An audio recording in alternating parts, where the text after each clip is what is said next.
క్రీస్తునాథుని యందు మిక్కిలి ప్రియ సహోదరి సహోదరులారా, దైవ సేవకుడు బ్రదర్ జోసెఫ్ తంబి గారి యొక్క భక్తులారా, క్రైస్తవునికి విశ్వాసము గుండెకాయ లాంటిది. విశ్వాసము లేనటువంటి వాడు క్రైస్తవుడే కాడు. విశ్వాసము ద్వారానే నువ్వు రక్షించబడతావు. విశ్వాసము ద్వారానే నువ్వు క్రీస్తుకు చెందినటువంటి వాడివి అవుతావు. విశ్వాసము ద్వారానే నీవు క్రీస్తు చచ్చినటువంటి ఆ రక్షణ భాగ్యంలో పాలు పంచుకుంటావు. విశ్వాసము ద్వారానే నీవు స్వర్గరాజ్యాన్ని చేరుకుంటావు. కాబట్టి విశ్వాసము లేకుండా రక్షణ లేదు. కాబట్టి విశ్వాసము క్రైస్తవునికి గుండెకాయ లాంటిది. 2006వ సంవత్సరం నేను గురువైన తర్వాత 3 సంవత్సరాల పాటు బిషప్స్ హౌస్లో సెక్రటరీగా పనిచేసిన తర్వాత మొట్టమొదటిగా నేను చల్లపల్లికి విచారణ గురువుగా వెళ్ళాను. నా జీవితంలో విచారణ గురువుగా పనిచేయటం అదే మొదటిసారి. ఎండాకాలంలో ప్రియులకు దేవుని బిడ్డలారా, ఒక తల్లి మరియమ్మ అనేటువంటి అమ్మ చల్లపల్లి నుంచి సుమారుగా 7-8 కిలోమీటర్ల దూరం ఉన్నటువంటి సిరివోలు కట్ట అనేటి ప్రాంతం నుండి ప్రతి ఆదివారము కూడా 80 సంవత్సరాలకు పైన వయసు 80 సంవత్సరాలకు పైన ఉన్నటువంటి వయసు ప్రయాణం చేసుకుంటా బస్సు ఎక్కి ప్రతి సంవత్సరము కూడా ప్రతి ఆదివారము కూడా బీరుపోకుండా ఆదివారపు దివ్య బలి పూజని ప్రారంభము నుండి చివరి వరకు పాల్గొనేది. ఆ రోజుల్లో నా దగ్గర ఒక రీజెంట్ బ్రదర్ గారు ఉండేవారు. ఆ బ్రదర్ గారు కొంచెం ఈ అమ్మమ్మతోటి కొంచెం చనువుగా, అంటే ప్రేమతో ఉండేవాళ్ళు. అప్పుడప్పుడు కొంచెం ప్రేమతో ఆట పట్టిస్తుండేవాళ్ళు. అయితే అమ్మమ్మ, నువ్వు అంత దూరం నుంచి వస్తున్నావు కదా, ఈ ఎండలకి నీకేమన్నా అయితే ఎలాగా?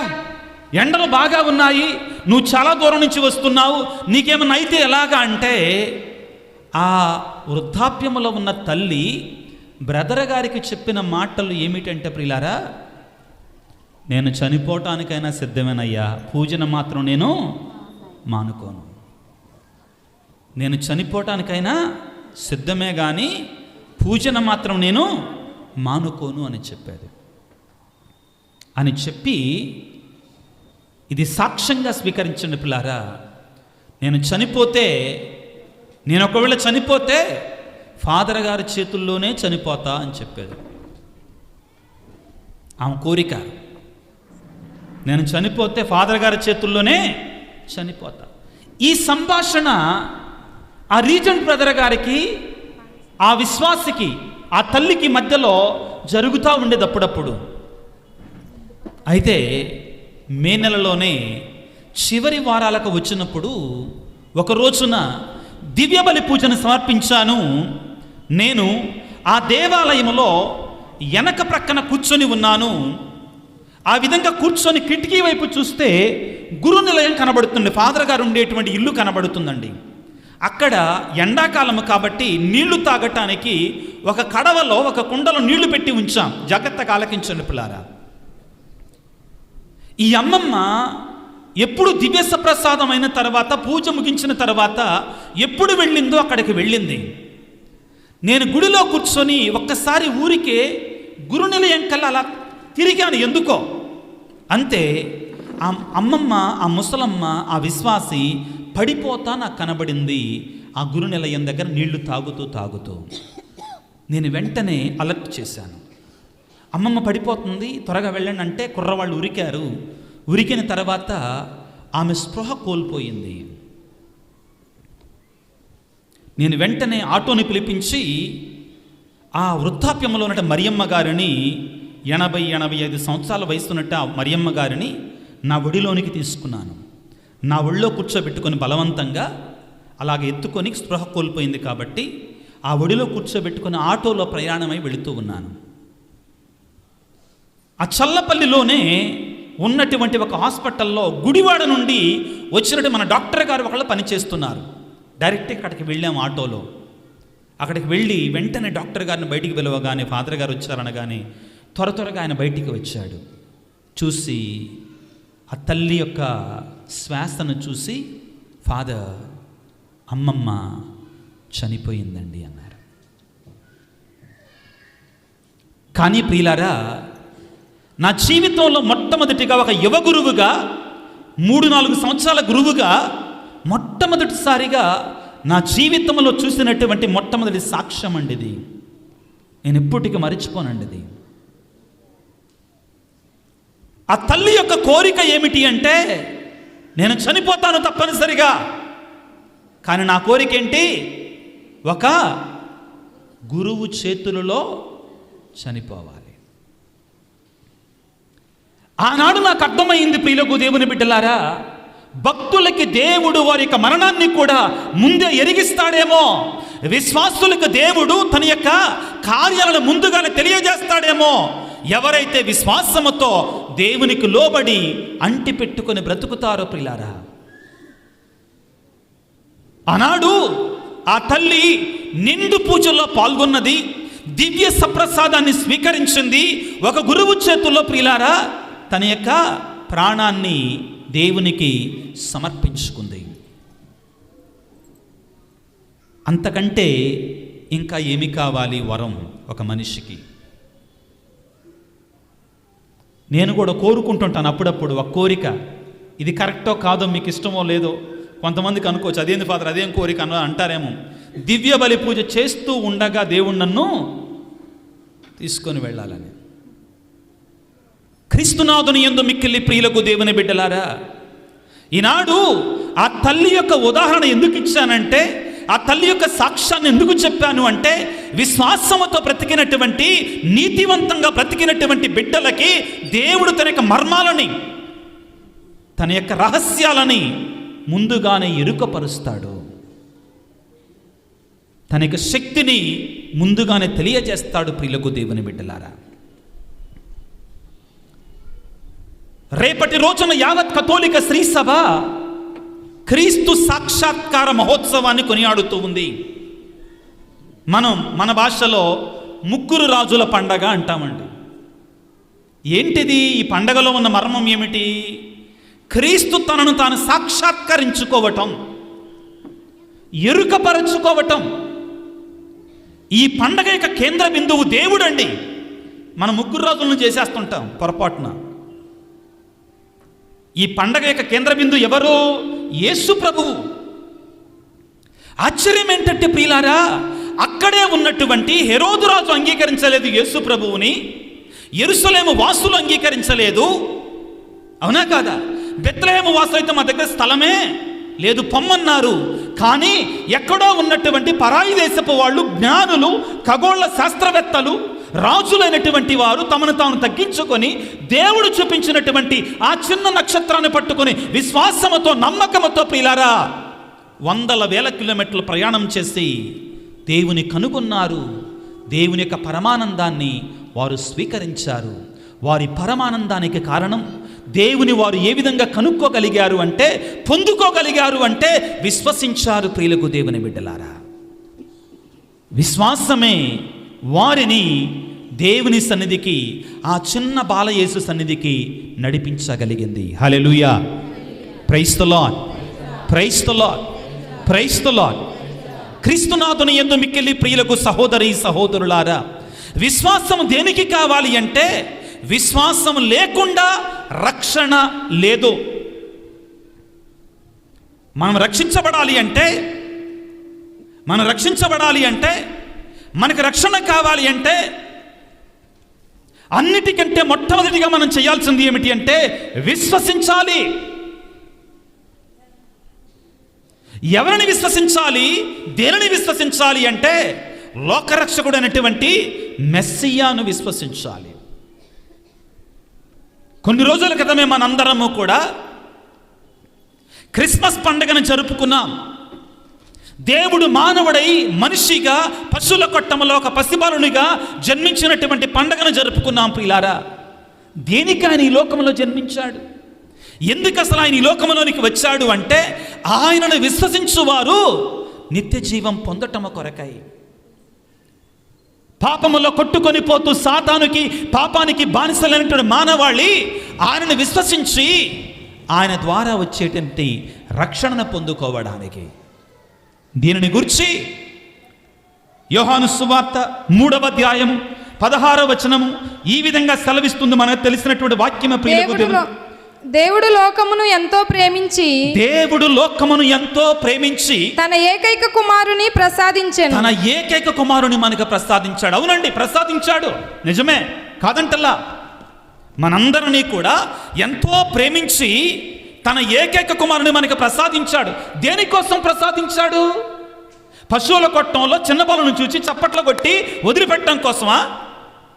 డెకరేషన్ కోసమా? దేనికోసం? ఇప్పుడు చెప్తాడండి అసలైన విషయం. నిజమే, దేవుడు మనల్ని ప్రేమించి తన అద్వితీయ కుమారుని మన కొరకే ఇచ్చాడు. కానీ ఏం చేయాలి మనం? చదవమ్మ ఇప్పుడు. ఆయనను విశ్వసించు ప్రతివాడును ఏంటంటండి?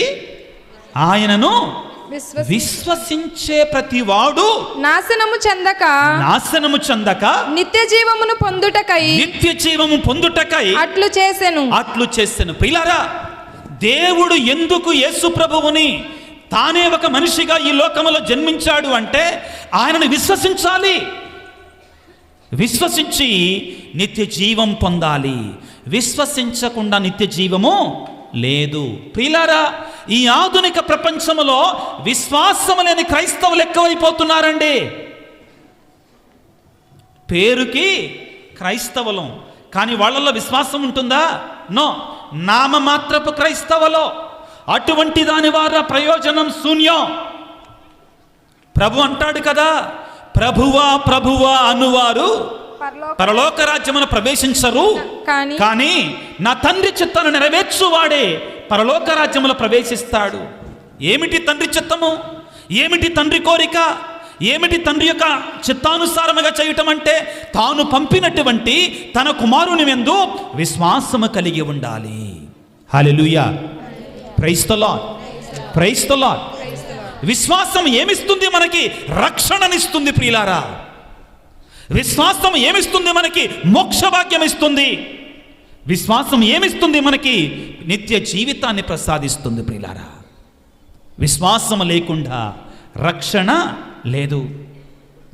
యోహాను సువార్త 1వ అధ్యాయము 12వ వచనంలో మరొకసారి ఇదే సత్యాన్ని దేవుడు పునరుద్ఘాటిస్తూ ఉన్నాడు. ప్రియులారా, యోహాను సువార్త 1వ అధ్యాయం 1వ వచనములో ఆది యందు వాక్యము ఉండెను, ఆ వాక్కు దేవుని యందు ఉండెను, ఆ వాక్కే దేవుడై ఉండెను.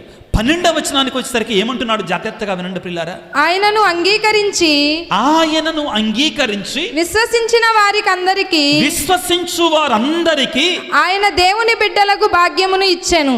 ఆయన దేవుని బిడ్డలయ్యేటువంటి భాగ్యాన్ని ప్రసాదించాడు. Hallelujah, praise the Lord, praise the Lord, hallelujah. మనందరం దేవుని బిడ్డలమేనా? మనందరం దేవుని బిడ్డలమేనా? అయితే ఇలా అంటారు, మేము కాదు అంటే ఇలా అడ్డంగా ఊపుతారు. మనందరం దేవుని బిడ్డలమేనా? మనకి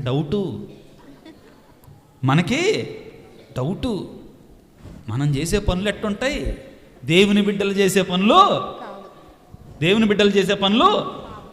అమ్మ నేను అంటలేదు, మీరే ఒప్పుకుంటున్నారు. నాకు సంబంధం లేదండి, ఎందుకు నన్ను ఇరికిస్తారు? ప్రియ సహోదరి సహోదరులారా, ఏమంటున్నాడు మరొకసారి జాగ్రత్త. దేవుని బిడ్డలయ్యే వరాన్ని ఇస్తున్నాడంట. ఎవరికంట? నువ్వు దేవుని బిడ్డగా మారాలి అంటే, దేవునికి ఇష్టమైన బిడ్డగా ఉండాలి అంటే ఏం చేయాలి? విశ్వసించాలి. మరొకసారి చదువు జాగ్రత్తగా. ఆయనను అంగీకరించి, ఎవరిని? మనిషిగా పుట్టినటువంటి ఆ యేసుక్రీస్తుని అంగీకరించి విశ్వసించిన వారందరికీ ఆయన దేవుని బిడ్డలకు భాగ్యమును ప్రసాదించను. ప్రియులారా, దేవుడు మనందరి నుండి కోరుకునేది అన్నిటికంటే ముఖ్యంగా ప్రథమంగా ప్రియులారా, మనము ఆయన పంపినటువంటి ఆయనకు అద్వితీయ కుమారుని యందు విశ్వాసము కలిగి ఉండాలి. ఇది దేవుడు మనను కోరుకునేది. ఎప్పుడైతే మనం ఆయన యందు విశ్వాసాన్ని కలిగి ఉంటామో మనందరం కూడా దేవుని బిడ్డలుగా మారిపోతాం, రక్షణ భాగ్యాన్ని పొందుకుంటాం, దేవుని యొక్క కృపకు పాత్రులమగుతాం, దేవుని యొక్క ఆశీర్వాదాలకి మనందరం కూడా వారసులమగుతాం. ప్రియులకు దేవుని బిడ్డలారా, తర్వాత మొదటిగా విశ్వాసం ప్రియులారా మనకి రక్షణ భాగ్యాన్ని ఇస్తే, రెండవది విశ్వాసం అనేటువంటిది ఆ రక్షణ భాగ్యాన్ని పొందుకోవటానికి కావలసిన నీతిని మనకిస్తుందండి. నీతి లేకుండా రక్షణ లేదు. ఇంగ్లీష్లో ఏమంటారంటే జస్టిఫికేషన్ అంటారండి. పౌలు గారు దానిని జస్టిఫికేషన్ అంటారండి. పాత నిబంధన యొక్క ధర్మశాస్త్రాన్ని పాటించటం ద్వారా నిజమైనటువంటి ఆ యొక్క నీతి మనకు చేకూరదో, దేవుని యందు విశ్వాసము ద్వారా మాత్రమే మనం నీతిమంతులముగా పరిగణించబడతాము. మనం నీతిమంతులముగా పరిగణించబడకుండా రక్షణ మనకు దొరకదో. వాక్యాన్ని ఒకసారి చదువుకుంటే మత్తయి శుభవార్త 25వ అధ్యాయములో కడతీర్పు గురించి మాట్లాడుతూ ప్రియులారా, దేవుడు ఈ రీతిగా, ప్రభు ఈ రీతిగా సెలవిస్తున్నాడు. మత్తయి శుభవార్త 25వ అధ్యాయము 46వ వచనాన్ని చదువుకుందాం. వీరు నిత్య శిక్షకు వెడలిపోవుదురు. నీతిమంతులు ఎవరంటండి? గట్టి చెప్పండి. ఎవరు? నీతిమంతులు మాత్రమే ఎక్కడికి వెళ్తారో చదవండి. నిత్య జీవంలో ప్రవేశింతురు. స్వర్గరాజ్యంలో ప్రవేశిస్తారు. స్వర్గరాజ్యంలో ఎవరు ప్రవేశిస్తారు? ఎవరు ప్రవేశిస్తారు? నీతిమంతులు మాత్రమే ప్రియులారా. కాబట్టి ఈ నీతిని మనం సంపాదించుకోవాలి. కానీ మనం అనుకుంటాం, నేను మంచి కార్యాలు చేస్తే నేను నీతిమంతుడిని అయిపోతా, నేను 10 మందికి దుప్పట్లు ఇస్తే నేను నీతిమంతుడిని అయిపోతా, నేను 10 మందికి సహాయం చేస్తే no, we will not be able to make ourselves justified through our actions. కానీ ఒకే ఒక కారణం చేత మనం నీతిమంతులంగా పరిగణించబడతాం, దేవుని ఎడలే విశ్వాసము ఒక వ్యక్తిని నీతిమంతునిగా మారుస్తుందండి. Hallelujah, praise the Lord, praise the Lord. దేవుని ఎడల విశ్వాసం ఈనాడు అంశం ప్రియులారా. విశ్వాసము క్రైస్తవ జీవితము. ఆత్మ పరిశీలన చేసుకోవాలి. నాలో విశ్వాసం ఉందా? చాలాసార్లు నేను విచారణలో పనిచేసినప్పుడు కొన్నిసార్లు, లేకపోతే ఇలాగానే ఎవరన్నా ప్రసంగాలు చెప్పడానికి దూర ప్రాంతాలకు వెళ్ళినప్పుడు తెలిసినటువంటి వాళ్ళు కనబడితే, ఏమా ఎలాగుంది విశ్వాసం, కుటుంబం ఎలాగుంటుంది విశ్వాసంలో అంటే, అలాగానే ఉంది స్వామి. ఎలాగుందంట? సమాధానం భలేగా ఉంటుంది కదా. ఎలాగుందమ్మా అంటే, ఎలాగుందంటే అలాగే ఉందండి. ఈ మన సమాధానాలు ప్రియులారా గుర్తుపెట్టుకొని దయచేసి, విశ్వాసం ఎప్పుడు కూడా అలాగానే ఉండదో. నో, గుర్తుపెట్టుకొని దయచేసి, విశ్వాసం ఎప్పుడు కూడా అలాగానే ఉండదు. నీ విశ్వాసం పెరగాలి. నీ విశ్వాసం దినము కూడా ఏమవ్వాలి? పెరగాలి, బలపడాలి, దృఢపడాలి. నీ విశ్వాసం దృఢపడడం లేదు అంటే దాని అర్థం ఏంటి? నీ విశ్వాసం తరిగిపోతుంది అని అర్థం. జాగ్రత్త వహించు బిడ్డ, జాగ్రత్త వహించు. నీ విశ్వాసం ఎలాగా ఉంది? దేవుడు నిన్ను ఈ రోజున ఒకవేళ తన చిత్తానుసారముగా పిలిస్తే నిన్ను ఏమంటాడు? ఈ రోజున నీవు నీతిమంతుడివి, నీతిమంతురాలివి కావున నా కుడి ప్రక్కన తండ్రి సింహాసనం ప్రక్కన కూర్చో అని స్వర్గరాజ్యంలో నీవు పిలుస్తావా? నీవు నీతిమంతురాలివి కాదు, నీతిమంతుడివి కాదు అంటాడా? దేవుని నీ విశ్వాసం ఏ విధంగా ఉంది? బలంగా ఉందా? చేజారిపోతుందా? రోమీయులకు రాసిన లేఖ 1వ అధ్యాయము 17వ వచనాన్ని చదువుకుందాం ప్రియులారా. ఏలయనగా మనుషులను దేవుడు ఎట్లు నీతిమంతులుగా చేయునో సువార్త వ్యక్తపరచుచున్నది. సువార్త మనకు నేర్పిస్తుందండి. దేవుడు మనిషిని ఎలాగా నీతిమంతులను చేస్తాడు? సువార్త మనకు నేర్పిస్తుందండి. ఏ సువార్త? క్రీస్తును గుర్చిన సువార్త మనకు నేర్పిస్తుందండి. How you are made justified, how you are justified, how you are made worthy of the heavenly kingdom. దేవుని యొక్క రక్షణకి, దేవుని యొక్క స్వర్గరాజ్యానికి నువ్వు ఏ విధముగా వారసుడివయ్యావు, ఏ విధంగా వారసురాలివయ్యావు అనేటువంటిది మనకి సువార్త మనకు నేర్పిస్తుందండి. ఎలాగట? చదువమ్మా. అది అది విశ్వాసము మూలముగా విశ్వాసం మూలంగానే, క్రీస్తు యేసునందు విశ్వాసం మూలంగానే. ప్రియులారా, క్రైస్తవులమైన మనం మన రక్షణ కొరకే పౌలు గారు అంటున్నారండి, దినదినము కూడా గడగడ వణుకుచు భయపడుచు సిద్ధపడాలంటాడు. ఏంది? ఊరికే కాదండి, అయ్యో నేను తప్పు చేస్తున్నానా, నేను పాపం చేస్తున్నానా, దేవునికి వ్యతిరేకముగా జీవిస్తున్నానా అనని మనం ఆత్మ పరిశీలన చేసుకోవాలి. ఈ ఆధునిక ప్రపంచంలో ప్రియులారా, క్రైస్తవులలో ఈ భయం పోయిందండి. పాపం అనే భయం పోయిందే, పాపం అనే భయం పోయింది ప్రియులారా. ఏ విధంగా ఉంది నీ జీవితం? నీ బ్రతుకు ఏ విధముగా ఉంది? నీ ఆత్మీయ జీవితం ఏ విధముగా ఉంది? గుడిలోకి వచ్చి యేసయ్యా యేసయ్యా యేసయ్యా, గుడి నుంచి బయటికి వెళ్ళగానే పోసయ్యా పోసయ్యా పోసయ్యా, ఇదండి మన జీవితాలు. గుళ్ళో ఉన్నంతసేపు అసలు మనంత పునీతులు లేరు, గుడి దాడితే మనంత గయ్యాలోళ్ళు లేరండి. గుళ్ళోనేమో దేనమ్మ, గుడి బయటేమో మహంకాళమ్మ. ఇలా ఉంటుందండి. స్ప్లిట్ పర్సనాలిటీ అంటారండి సైకాలజీలో, మనస్తత్వ శాస్త్రంలో. స్ప్లిట్ పర్సనాలిటీ అని ఉంటుంది. ఒకసారి ఒక పాతకాలంలో, నేను ఇంకా చిన్నప్పుడు ఉన్నప్పుడు ఏదో ఒక సినిమాలో ఉండేది, క్షమించండి సినిమా గురించి చెప్తున్నా. వాడు ఒకప్పుడు ఒకలాగుంటాడు, ఎవరండి ఏంటిది, ఒకప్పుడు ఒకలాగుంటాడు, ఇంకొకప్పుడు ఏంటది అపరిచితుడా. ఈ మాత్రం బాగుంటాయి మనకు తెలుసుద్దండి. అపరిచితుల్లాగా మారిపోతామండి మనం. ఒకప్పుడు దీనంగా ఉంటాం, బయటికి వెళ్ళగానే ప్రియులారా, ఇదేనా మన విశ్వాసం? ఇదేనా మన విశ్వాసం? ఆత్మ పరిశీలన చేసుకోవాలి. మనం నీతిమంతులంగా బ్రతుకుతున్నామా దేవుని దృష్టిలో? దర్శన గ్రంథంలో ప్రియులారా, దర్శనాన్ని పొందుకున్నటువంటి ఆ యొక్క సువార్తికుడైనటువంటి యోహాను గారు ఎవరు రక్షణ పొందుతారు, ఎవరు రక్షణ పొందరు అనే విషయాన్ని ప్రియులారా చాలా స్పష్టంగా చెప్తున్నాడండి. స్వర్గరాజ్యాన్ని ఎవరు చేరుకుంటారు? నీతిమంతులు చేరుకుంటారు ప్రియులారా. దర్శన గ్రంథం 21వ అధ్యాయం 8వ వచనాన్ని చదువుకుందాం. కానీ పిరికి వారికి వక్రబుద్ధులకు విశ్వాసరహితులకు దేవురకండి. ఎవరట? ఈరోజు మనం దేని గురించి మాట్లాడుకుంటున్నాం? విశ్వాసాన్ని గురించి.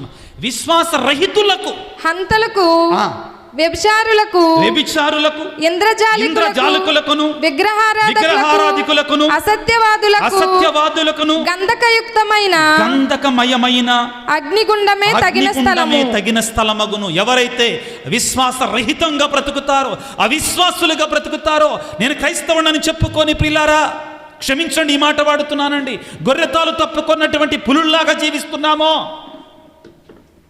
అటువంటి వారికి గంధకముతో కూడినటువంటి అగ్నిగుండమే శాశ్వతమైన స్థలముగా మారుతుందట పిల్లారా. మనల్ని రక్షించేది, మన నీతిమంతులనుగా చేసేది ఈ విశ్వాసమే ప్రియులారా. అబ్రహాము ఏ విధముగా నీతిమంతుడిగా మారాడు ఈనాడు మొదటి పట్టణంలో మనం చదువుకున్నాం. ప్రియులకు దేవుని బిడ్డలారా, ఆయనకు తెలియదో దేవుడు అన్నాడు వెళ్ళు అన్నాడో, మారు మాట్లాడకుండా వెళ్ళాడు. అసలు విశ్వాసం అంటే ఏంటి? నమ్మటం. విశ్వాసం అంటే నమ్మకం అంట. పర్యాయ పదాలు చెప్తుంది అక్కడ. విశ్వాసం ఏంటో ఎందుకు తెలుసుకుందాం పిల్లలు. హెబ్రీ పత్రికలో చాలా స్పష్టంగా వివరిస్తాడు విశ్వాసం అంటే ఏంటో. హెబ్రీ పత్రికలో చాలా స్పష్టంగా తెలియజేస్తాడు పిల్లలు. ఒకసారి వాక్యాన్ని చదవడానికి ప్రయత్నం చేద్దాం. 11వ అధ్యాయం 1వ వచనం నుంచి చదువుకుందాం. హెబ్రీ పత్రిక 11వ అధ్యాయం 1వ వచనం. విశ్వసించుటం అంటే మనము నిరీక్షించు విషయముల యందు నిస్సందేహముగా నిస్సందేహంగా ఉండాలి. దేవుడు నాకు తోడుగా ఉన్నాడు,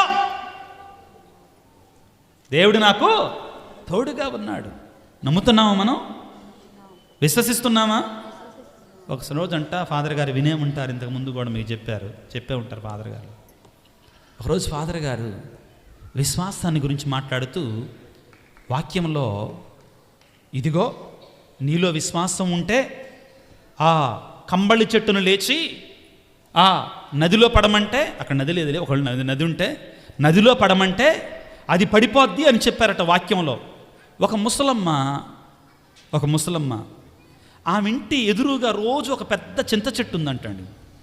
చింత చెట్టు ఇంటి ముందు పెద్ద చీకు, ఒక చింత, కాబట్టి దాన్ని ఎలా కొట్టించాలో నా దగ్గర డబ్బులు లేవు అనుకుందట. ఆ రోజు సాయంత్రం ప్రసంగం అయిన తర్వాత ఇంటికి వచ్చి ఫాదర్ గారు భలే ఐడియా ఇచ్చారే అనుకొని పడుకునే ముందు గట్టిగా చింత చెట్టు దగ్గరికి వెళ్ళి, చింత చెట్టు నువ్వు వెళ్ళి ఆ యొక్క పక్కన వాళ్ళ ఇంటి మీద పడు తెల్లారి పొద్దుటి కల్లా అని చెప్పిందంటండి. పక్కన వాళ్ళ ఇంటి మీద పడు, విశ్వాసంతో చెప్తున్నానని చెప్పిందంటండి. వెళ్ళింది, పడుకుంది. తెల్లారి పొద్దున్నే అదే గుర్తుంది, రాత్రి ఆ చింత చెట్టుకి చెప్పాం కదా అనుకొని తలుపును కొంచెం తెరిచి జాగ్రత్తగా చూస్తుందంట. చింత చెట్టు ఉందా పోయిందా, ఉందా పోయిందా అంటే విశ్వాసం ఉందా ఏమకి? లేదు. ఇదండి మన విశ్వాసం తాలూకా వ్యవహారం. ప్రియ సహోదరి సహోదరులారా, ఇదిగో విశ్వాసం అంటే ఏమిటి అంటే విశ్వసించుట అనగా మనం నిరీక్షించే విషయములను నిస్సందేహముగా ఉండాలి, సందేహించకూడదు. ఇంకా ముఖ్యంగా క్రీస్తు ప్రభువే నిజమైన దేవుడు. ఆయనకి మనం క్రిస్మస్ పండగ రోజున ఇచ్చినట్టు పేర్లు రెండండి. ఏమిటి అవి? ఒకటేమో యేసు, రెండవది ఇమ్మానుయేలు. ఇమ్మానుయేలు అనగా మనకి తోడుగా ఉంటున్నాడు. ఆ విశ్వాసం మనకుందా? ఆ నమ్మకం మనకుందా? ఆ విశ్వాసంతో మనం జీవిస్తున్నామా? ఆ విశ్వాసం మనకుంటే జరగంది జరిగినట్టుగా, ఆనందం అన్నట్టుగా, ఏదో మన కొంపలు మునిగిపోయినట్లుగా భయపడిపోవటాలు ఎందుకండి? ఈ టెన్షన్, ఈ ఒత్తిడి ఎందుకండి? అవిశ్వాసం కారణంగా. దేవుడు నాకు తోడుగా ఉన్నాడు అనేటువంటి విశ్వాసం మనలో లేకపోవటం, దేవుడు ఆ నమ్మకం లేకపోవటం వల్ల ప్రియులారా. 3వ వచనాన్ని చదువుకున్న విశ్వాసం అంటే ఏంటి? కంటికి కనిపింపని వాని నుండి, కంటికి కనిపింపని వాని నుండి కంటికి కనిపించున్నట్లుగా, కంటికి కనిపించినట్టు విశ్వాసం అంటే ఏంటి తెలుసుకుంటున్నా నిర్వచనానా? దేవుని వాక్కు చేత, దేవుని వాక్కు చేత ప్రపంచము సృజించబడినదని విశ్వాసము వలన మనకు అర్థమగుచున్నది. ప్రియులారా, విశ్వాసం అంటే ఏంటి? ఈ సృష్టి అంతా కూడా దేవుడే సృష్టించాడు, కానీ మరొక మార్గం లేదు. అదేవిధంగా ఆ దేవుడు, కంటికి కనిపించినటువంటి ఆ దేవుడు నాకు తోడుగా ఉన్నాడు. ఇది విశ్వాసం ప్రియులారా. అయితే ఈ రోజున ప్రియులకు దేవుని బిడ్డలారా, విశ్వాసం ఉన్నటువంటి వారము దేవుని సంతోష పెడతాము. Hallelujah, praise the Lord, praise the Lord. విశ్వాసం ఉన్నటువంటి వారము దేవుని బిడ్డలుగా మారతాము. Hallelujah, praise the Lord, hallelujah. జాగ్రత్తగా వినండి ప్రియులారా, విశ్వాసం ఉన్నటువంటి వారము దేవుని సంతోషపెడతాం. ఏం చేస్తాం? దేవుడు ఎవరిని చూసి సంతోషపడతారు? విశ్వాసము ఉన్నటువంటి వారిని చూచి. అదేవిధంగా తన బిడ్డలుగా మార్చుకుంటాడు ప్రియులారా. వాక్యాన్ని ఒకసారి చదువుకున్న ప్రియులారా, హెబ్రీ పత్రిక 11వ అధ్యాయము, హెబ్రీ పత్రిక 11వ అధ్యాయం 6వ వచనాన్ని చదువుకుందాం.